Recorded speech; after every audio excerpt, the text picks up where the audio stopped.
நீங்கள் பார்த்துக் கொண்டிருப்பது உங்கள் விஜய். விஜய் டிவி நேயர்கள் எல்லாருக்கும் வணக்கம். உங்கள் எல்லாருக்கும் முதல்ல எங்களுடைய ஆயுத பூஜை நல்வாழ்த்துக்கள்.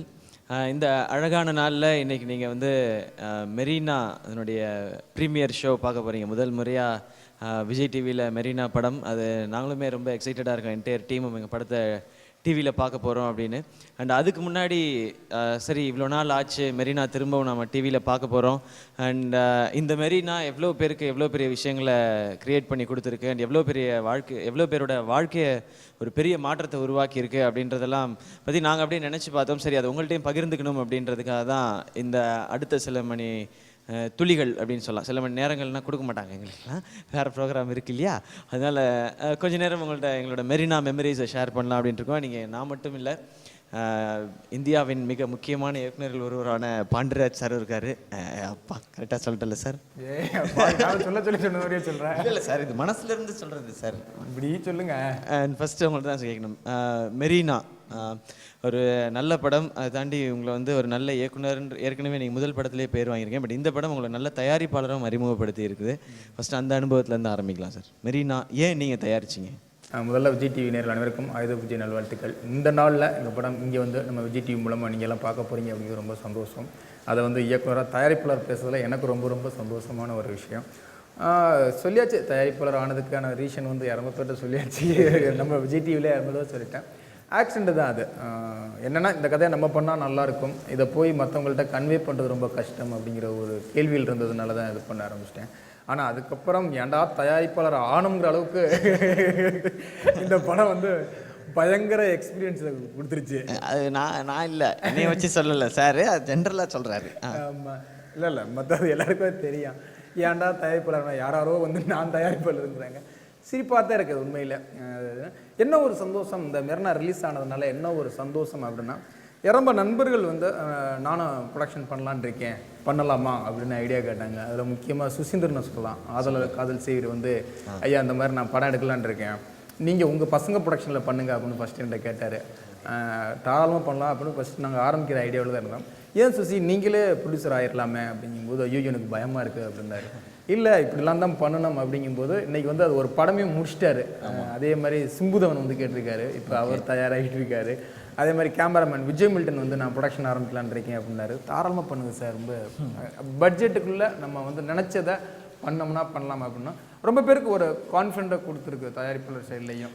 ப்ளீஸ் வெயிட், டீமுக்கு கேப்டன் அவங்க எல்லா தகுதியும் ஒன்றா வென்று. டேய் கிரைண்டரே தாங்க முடியலடா, கடை போடு இருந்த போடுறேன்.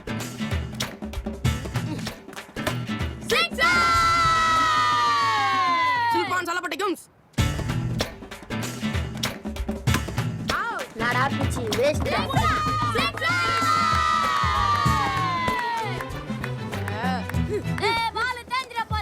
போடா, நான் அடிய மாட்டேன், பாலை கழுவிட்டு போடு.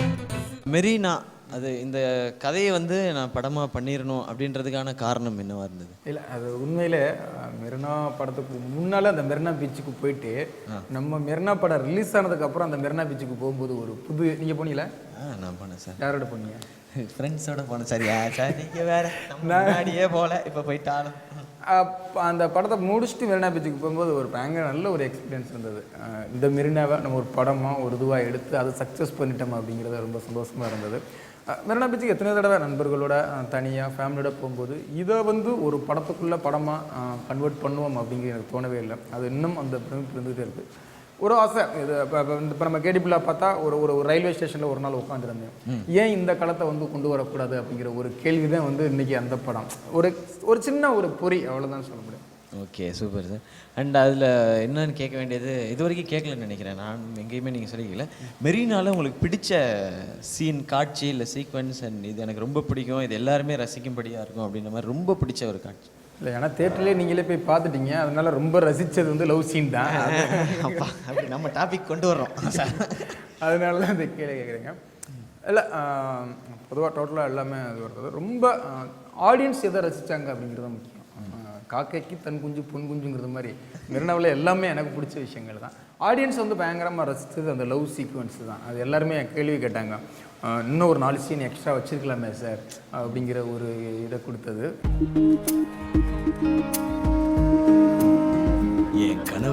bitch.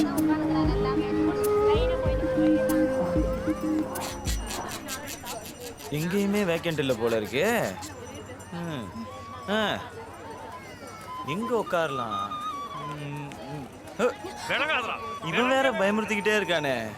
யார் அவன், உங்க ஃப்ரெண்டா? மச்சான் எப்படிதான் உசார் பண்ணிட்டு தள்ளிட்டு வரானே தெரியல மச்சான். மச்சி சப்ப ஃபிகர் ஆஃப் இந்தியா. இதுக்கு தானே பீச்சுக்குள்ள வர மாட்டேன்னு சொன்னேன். அவங்களுக்கு பொறாமமா. அங்க ஒரு ஷோ முடிஞ்சது, போலாமா?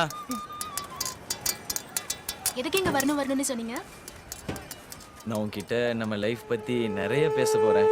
நிறைய பேசணும்னு தான். அண்ணா சங்கு நல்ல சகுனம்டா. இப்ப தாண்டா வந்திருக்கோம், போடா. அண்ணா நானும் இப்பதானே முதல்ல போனி. நான் உங்ககிட்ட சங்கு விற்காம விட மாட்டேனே. நான் உன் சங்க அறுக்காம விட மாட்டேன்டா. ரொம்ப பயங்கரமாக என்ஜாய் பண்ணியிருந்தது வந்து அந்த செந்தில்நாதன் கேரக்டர் வந்து வேகாவுக்கு இது வேகா இல்லை சார், ஓவியா. கொஞ்சம் வேகாவை சொல்லிட்டேன். ஓவியாவுக்கு அந்த ஆப்பூரி விட்டு அனுப்பிட்டு இவன் லவ் ஃபீல்டில் ஒரு பாட்டு பாடுவேன்ல, சுற்றி சுற்றி காதலிச்சேன், அதுக்கெல்லாம் வந்து தேட்டரில் அவ்வளோ அப்ளாஸ். ஸோ அதை நானும் ரசிச்சு ரொம்ப. Okay, super. அந்த ஒரு லவ் ரசித்த காட்சி எதுன்னு சொல்ல ஆசைப்படுறீங்க? படமே நான் ரொம்ப ரசித்தேன் சார். நீங்கள் மற்றவங்கள்ட்ட அடித்த கமெண்டெல்லாம் எனக்கு வந்துருச்சு. நான் யார்கிட்டையும் கமெண்ட் அடிக்கல சார். ಸ್ವಲ್ಪ கரோதனே சுத்தி சுத்தி காதலிச்சா பொண்ணு பின்னால அவளைய விட்டு அனுப்பி வைத்தா மண்ணுக்கு கீழே. இந்த கால காதல் எல்லாம் டைம் பாஸ்டா மச்சான், சின்சியரா காதலிச்சா தேவதாசுடா. எப்படி தேவதாஸ்? ரொம்ப முக்கியமான கேள்வி சார், எல்லாருமே கேட்க சொல்லியிருக்கிறாங்க. அது வந்திருக்கிற நம்ம விஜய் டிவி மக்களும், ஏன் வந்து சிவகார்த்திகேயனை நீங்கள் தேர்ந்தெடுத்தீங்க அப்படின்ற ஒரு கேள்வி.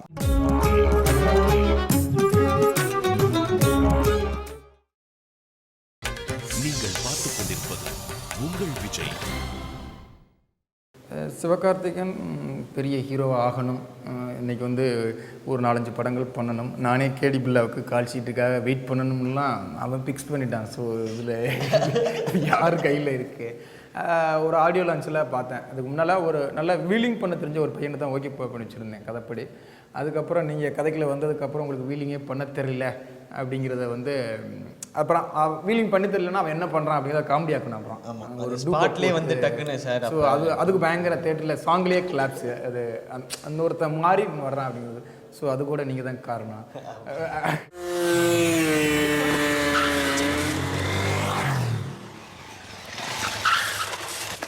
ஓகேயா? Okay sir.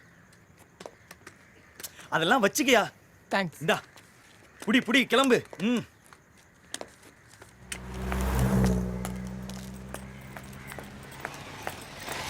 ஏய் ஸ்டாப். ஏய் ரோட் சைடு ரோமியோ, நீ என்ன சர்க்கஸ் கம்பெனி வச்சிருக்கியா? நோ, பட் எனக்குன்னு பல கம்பெனிகள் இருக்கு. அப்புறம் எதுக்கு குரங்கு வித்தையெல்லாம் பண்ணிட்டு திரியற? வீலிங் குரங்கு வித்தையா? உங்களுக்கு பிடிக்குமேன்னு எவ்வளவு கஷ்டப்பட்டு கத்துக்கிட்டேன் தெரியுமா? எனக்கு பிடிக்கும்னு எவன் சொன்னது? அன்னைக்கு பார்த்தேன், ஒருத்தன் வீலிங் பண்ணிட்டு போயிட்டு இருந்தா, நீங்க அதை அப்படியே ரசிச்சு பார்த்துட்டு இருந்தீங்க. அதான் நான் அவன்லாம் அல்பாய்ஸ்ல போக போறேன்னு நினைச்சு சிரிச்சு பார்த்தேன். ஆமா, நீ எப்ப விழுந்து சாக போற? திருப்பி கேடி பில்லா, கில்லாடி ரங்கா, எதிர்நீச்சல், அடுத்து ஒரு 4 கம்பெனி புக்கிங்க கேட்கும்போது ரொம்ப சந்தோஷமாக இருக்குது. ஸோ மெரினாவுக்கு தான் தேங்க்ஸ் சொல்லணும், எனக்கு கிடையாது. உங்களுக்கு தான் சார் தேங்க்ஸ். மெரினா படத்துக்கு தான் தேங்க்ஸ். முடியாது சார், நான் உங்களுக்கு தான் சார் தேங்க்ஸ். சரி, ஓகே. வந்து இப்போ மெரினா பண்ணிட்டீங்க, கேடி பில்லா, கில்லாடி ரங்காவும் 2 படம் பண்ணிட்டீங்க. இந்த பேட் எக்ஸ்பீரியன்ஸ் எப்படி இருந்தது? இல்லை சார், ரீகலாக ஸ்ட்ரிக்ட் ஆன்சரேன்னு சொல்லிட்டீங்க.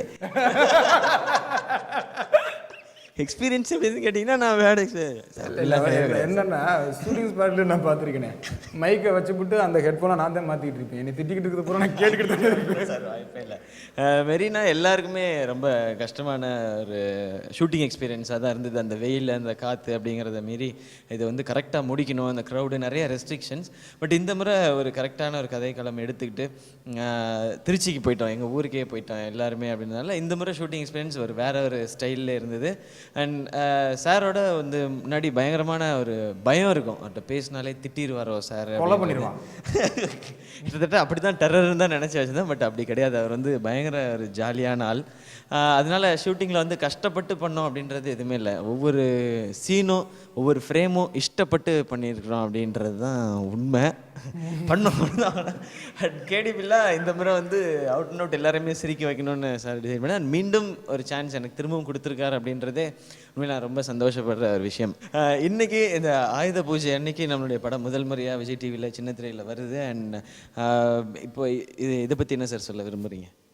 உண்மையில் பொதுவாக தேட்டரில் ஒரு படம் பார்த்துட்டு எஸ்எம்எஸ் ஃபோன் வர்றதை விட டிவியில் பார்த்துப்பட்டு வர்ற எஸ்எம்எஸ் ஃபோன் தான் அதிகமாக இருக்கும். ஏன்னா டிவியில் தான் ரொம்ப பேர் படம் பார்ப்பாங்க. பசங்களுக்கு அப்படி தான் தேட்டரில் வந்ததை விட ஒவ்வொரு தடவையும் வரும்போது பயங்கர ரெஸ்பான்ஸாக இருக்கும்.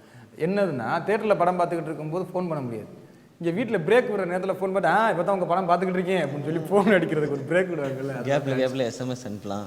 அனுப்பிட்டே இருப்பாங்க. நான் ஆடு வேறு நடுவில் நிறையா டைம் இருக்குன்றதுனால ஒரு 10 பேர் கூட ஃபோன் பண்ணுவாங்க. இன்னொரு பெரிய சந்தோஷம் என்ன அப்படின்னா, நம்ம எடுத்த படத்தையே தேட்டரில் ஓடின ஒரு படத்தை டிவியில் நம்ம ஃபேமிலியோடு உட்காந்து பார்க்கும்போது அந்த மெமரிஸ், அது என்னென்னலாம் நடந்தது அப்படிங்கிற அந்த ஞாபகங்கள் வந்து ரொம்ப ரொம்ப ஒரு இன்ட்ரெஸ்டிங்காக இருக்கும். ஸோ நானே இப்போ வந்து ஆயுத பூஜை அன்னைக்கு இந்த படத்தை தேட்டரில் வீட்டில் உட்காந்து ஃபேமிலியோட அந்த படத்தை பார்க்கணும் ரொம்ப நல்லா இருக்கும். நிச்சயமாக மெரினா ஆரம்பத்திலேயே சொன்ன மாதிரி எல்லாருக்குமே ஒரு அடுத்த கட்டத்தை கொடுத்துருக்கு அப்படின்னு தான் சொல்லணும். சாருக்கு வந்து தயாரிப்பாளராக ஒரு மிகப்பெரிய கான்ஃபிடென்ஸை கொடுத்துருக்கு. திரும்பவும் நம்ம தயாரிக்கலாம் படங்கள். அண்ட் இப்போ வந்து புது இயக்குநர்களுக்கு வாய்ப்பு கொடுக்கணும் அப்படின்ற மாதிரியான ஒரு இது. அண்ட் எனக்கு சினிமாவில் வந்து ஒரு சின்ன ரோலாவது நம்ம பண்ணிடணும் அப்படின்ற மாதிரி ஒரு ஆசையை தாண்டி ஒரு கதாநாயகன் அப்படின்ற ஒரு மிகப்பெரிய பொறுப்பை ஏற்படுத்தி கொடுத்தது அந்த எல்லாரையுமே அந்த ஆங்கிளில் யோசிக்க வச்சது சார் தான். அது மாதிரி கேமராமேன் விஜய் அவர் வந்து திரும்பவும் கேடி பில்லாவில் ஒர்க் பண்ணுற ஒரு ஃபுல் ஃப்ளெஜ் மூவி ஒரு சூப்பராக ஒரு கேமராமேனாக வர்றதுக்கான எல்லா வாய்ப்புகளையும் சார் உருவாக்கி கொடுத்துருக்காரு. அதே மாதிரி கிரீஷ் மியூசிக் டைரக்டர், அவர் இப்போ ஒரு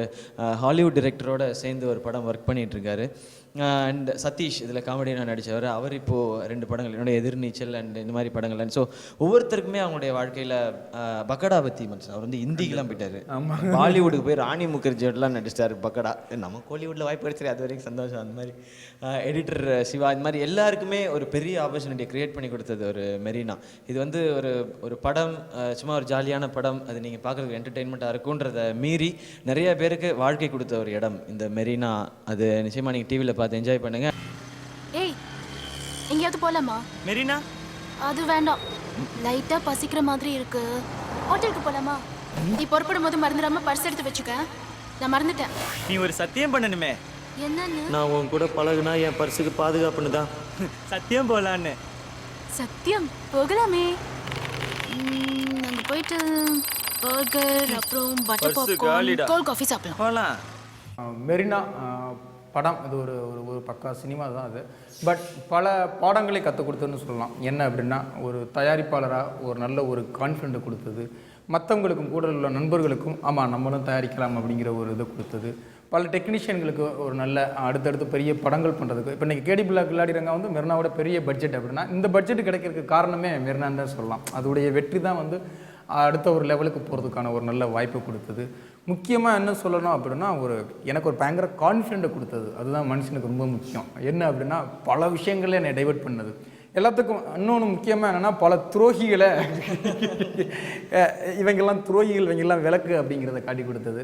நல்ல டெக்னீஷியன் இப்போ பார்த்தா மெரினாவில் யார் நல்ல ஆத்மார்த்தமாக இருந்தாங்களோ அவங்க பக்கத்தில் இருந்து திருப்பி ஒர்க் பண்ணுறதுக்கான ஒரு நல்ல வாய்ப்பு அமைச்சு கொடுத்தது.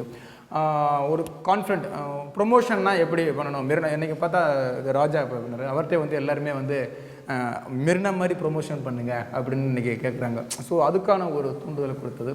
அதெல்லாம் மீறி இந்த படம் வெற்றிக்கு விஜய் டிவி ஒரு பெரிய காரணமாக இருந்தது. இந்த தருணத்தில் வந்து இதை விளையாட சொல்லியாச்சு. விஜய் டிவி எல்லாருக்குமே, என் ஒய்ஃப் கேட்பாங்க, விஜய் டிவிக்கும் உங்களுக்கும் என்னங்க அப்படி ஒரு அக்ரிமெண்ட்டு, உங்களை நல்லா ஃபோக்கஸ் பண்ணுறாங்க அப்படின்னு சொல்கிறாங்க. விட்டுறாதீங்க. உண்மையிலே அப்படி ஒரு என்னுடைய எல்லா படங்களையுமே ஒரு நல்லா கொண்டு வரணும் அப்படிங்கிற ஒரு நல்ல எண்ணத்தோட விஜய் டிவி பண்ணிகிட்டு இருக்காங்க. அந்த டீம் எல்லாத்துக்கும் இந்த தருணத்தில் தெரிஞ்சுக்கிறேன். ரொம்ப இந்த மெரினாவில் உழைச்ச அத்தனை ஆத்மார்த்தமாக உண்மையாக இருந்த டெக்னீஷியன்களுக்கு அத்தனை பேருக்கும், சிவா கூட ஓவியா கொண்டு கேமராமேன், எடிட்டர், ஏன்னா அவங்க எல்லாருமே ஒரு ஆத்மார்த்தமாக கூட இருந்து இந்த தருணத்திலும் நான் பல சிக்கல்களை அந்த படம் என்னை ஏற்படுத்தினாங்க. அப்போ கூட இருந்து நாங்கள் இருக்கிறோம் அப்படிங்கிற எனக்கு ஒரு கான்ஃபிடென்ட்டை கொடுத்த அத்தனை நண்பர்கள் அனைவருக்கும் இந்த தருணத்தில் விஜய் டிவி சார்பாகவும் என் டீம் சார்பாகவும் நன்றி தெரிவிச்சுக்கிறேன்.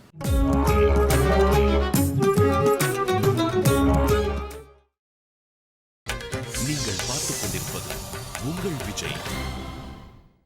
இப்போது மெரினா தொடர்ந்து அடுத்ததாக கேடி பில்லா கில்லாடி ரங்கா சார். இது டைட்டிலே வந்து எல்லாருக்குமே பிடிச்சி போன ஒரு டைட்டில். எல்லாருமே நம்ம இண்டஸ்ட்ரியிலேருந்து எல்லாருமே பாசிட்டிவாக சொல்லிடுறாங்க சூப்பர் டைட்டில் அப்படின்னு சொல்லி. அண்ட் நெக்ஸ்ட்டு ஒரு யுவன் சங்கர் ராஜா மியூசிக் அப்படின்ற லெவலுக்கு போயாச்சு. பட் திரும்பவும் நீங்கள் அறிமுகப்படுத்தின 2 கதாநாயகர்கள் தான் இதுலேயும், விமலனும் நானும். அண்ட் இப்போது எப்படி இருக்குது அவங்களோட திரும்ப ஒரு படம் ஒர்க் பண்ணும்போது அந்த எக்ஸ்பீரியன்ஸ் எப்படி இருக்குது? நான் டைரக்டராகி ஜெயிக்கும்போது எங்கள் அண்ணன் தான் அதிகமாக சந்தோஷப்பட்டார். நான் சந்தோஷப்பட்டதை விட எங்கள் அண்ணன் சந்தோஷப்பட்டதும் அதிகம். என்ன அப்படின்னா, நம்ம தம்பி ஒரு இயக்குனர் அப்படிங்கும்போது விருது வாங்கும்போதும் நான் சந்தோஷப்பட்டதை விட என் மனைவி தான் அதிகமாக சந்தோஷப்பட்டாங்க. அதே மாதிரி தான் விமல், சிவா இப்போ 2 பேருமே. ஏன்னா விமல் ஆரம்பத்துலேருந்து எனக்கு தெரியும்.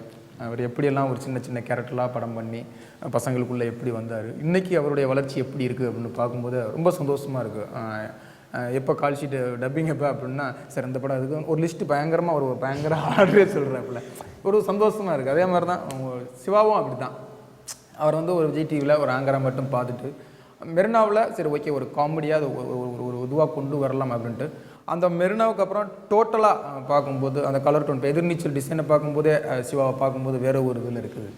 இப்போ அன்றைக்கி ஒரு அஸ்வின் வந்து சிவா இப்போ கதை சொல்கிறவங்க எல்லாருமே எனக்கிட்டே வந்து இப்போ பசங்க ப்ரொடக்ஷனில் கதை கேட்டுக்கிட்டு இருக்கும்போது, சார் சிவகார்த்திகேயனுக்கு ஒரு கதை சார் அப்படின்னு சொல்லி உண்மையிலே ஒரு சந்தோஷமாக தான் இருக்குது அது. பட் நான் வந்து சரி 2 பேருமே வந்து இன்றைக்கி வேறு ஒரு இதில் இருக்காங்க, நமக்கு கம்ஃபர்டபுள் இல்லாமல் கொஞ்சம் மிஸ் ஆகுமோ அப்படின்னு பார்த்தேன். பட் அது எதுவுமே இல்லை. பசங்களில் என்ன விமலை பார்த்தனோ அதே விமலை தான் இதில் பார்க்குறேன். மெரினாவில் என்ன சிவகார்த்திகேயனை பார்த்தனோ அதே இது தான். என்ன அப்படின்னா ஒரு சின்ன பயம் இருந்தது 2 பேருக்குள்ளேயுமே. ஃபஸ்ட்டு வந்து விமல் வந்து கொஞ்சம் ஒரு டிஸ்டன்ஸ் மெயின்டைன் பண்ணுவாப்புல பசங்களில், நீங்களும் வந்து ஒரு டிஸ்டன்ஸ் மெயின்டைன் பண்ணுவீங்க. இப்போ அது வந்து ஒரு ஃப்ரெண்ட்லியாக இருக்குது. ஸோ அது வந்து இன்னும் ரொம்ப ஈஸியாக இருக்குது. ஏன் சார் இந்த மாதிரி இருந்தால் கொஞ்சம் நல்லா இருக்குமா அப்படின்னு கேட்கும்போது அந்த ஐடியாவும் இதுங்கிறதுக்கு ரொம்ப இதுவாக. So I am very happy தான். அதில் வந்து இந்த இடத்துல கேடி பில்லா கில்லாடி ரங்காவில் விமல் சிவகார்த்திகேயனை தவிர உண்மையாக சொல்கிறேன், அது படம் பார்க்கும்போது தெரியும், வேறு யாரையும் என்னால் நினச்சி பார்க்கவே முடியல. அதை ஏன்னா நான் படமாக பண்ணி பார்த்துட்டேன். அது I am very happy. Super sir, thank you so much.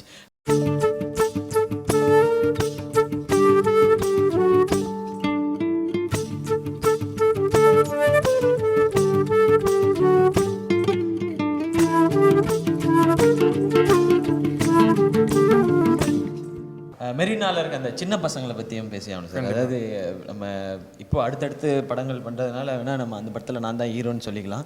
But கதையோட பார்க்கும்பொழுது அந்த சின்ன பசங்க தான் கண்டிப்பாக அவங்க நேமே ஃபஸ்ட்டு போட்டோம். அதுக்கு ஒருத்தர் வந்து எப்படி சிவகார்த்திகேயனை நீங்கள் 2வது நேமாக போட்டிங்கன்னா என்கொயரி பண்ணார்.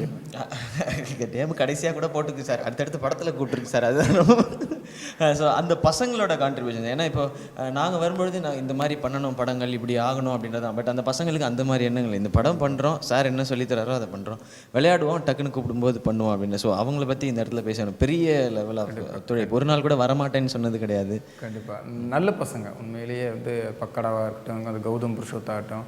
இன்றைக்கி கௌதம் புருஷோத்துக்கெல்லாம் என் நம்பரை கொடுத்துட்றாங்க. வந்து இந்த மாதிரி அவர் நடிக்கணும் சார், கால் ஷீட்டு அவருக்கு அப்பாவுக்கு ஃபோன் பண்ணி இல்லை காலேஜ் போயிட்டுருக்காங்க கெடுத்துடாத அப்படின்னு சொல்லிட்டு இருக்காங்க. அதே மாதிரி பக்கடாவை கேட்டுக்கிட்டு இருக்காங்க.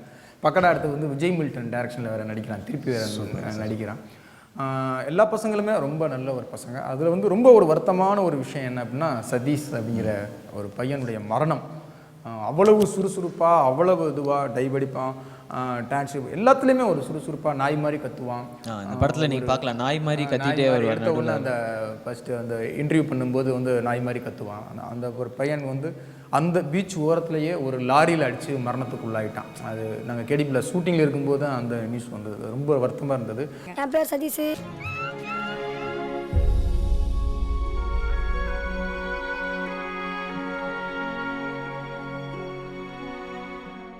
ஒரு லாரி டிரைவருடைய ஒரு கவனக்குறைவான ஓட்டுதல்னால ஒரு நல்ல ஒரு நடிகனாக வரணும், இல்லை வேறு இதில் கூட வருவான், கண்டிப்பாக ஏதோ ஒரு நல்ல ஒரு இடத்துக்கு வந்திருப்பான். அவனை மிஸ் பண்ணிட்டான்.